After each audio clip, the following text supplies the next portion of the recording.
को वहां बहुत अच्छा लग रहा है। वो अपने मन में सोचती है, यहाँ कितना अच्छा लग रहा है, कितनी रौनक है। मैं यहाँ किसी से ज्यादा बात नहीं करूंगी। अगर मेरे मुंह से कुछ ऐसा वैसा निकल गया तो रोहन जी तो मुझसे गुस्सा हो जाएंगी। सरिता ये सब सोच ही रही थी कि वहां रोहन की कजिन साक्षी आ गई और सरिता से बोली, आप सरिता भाभी हो ना? जितना आपके बारे में सुना था, आप तो उससे भी ज्यादा सुंदर हो। हाँ वो तो है, मेरी सुंदरता की तारीफ सब करते हैं। मेरे मायके में तो सब यही बोलते हैं कि रोहन जी की किस्मत बहुत अच्छी है जिन्हें मैं मिली। लेकिन आप कौन है?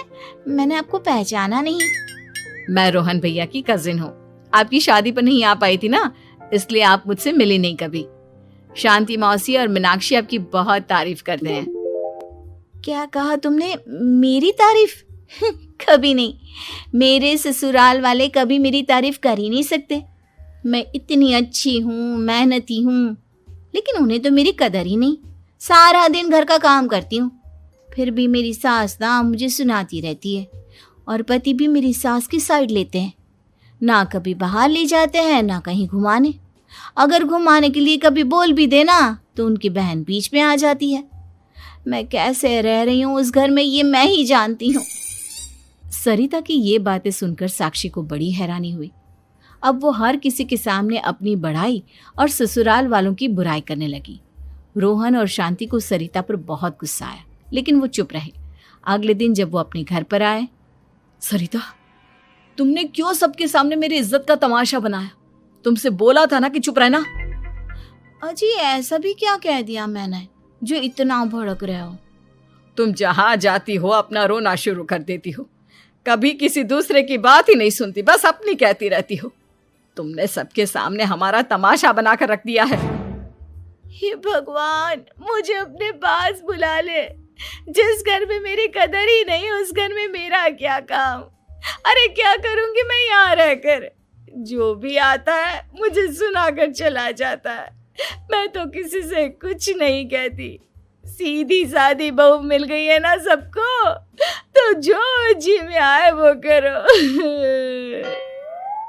सरिता ने अपने आगे किसी को कुछ बोलने ही नहीं दिया, और उस दिन भी उसने सबके सामने खुद को बेचारी बना ही दिया।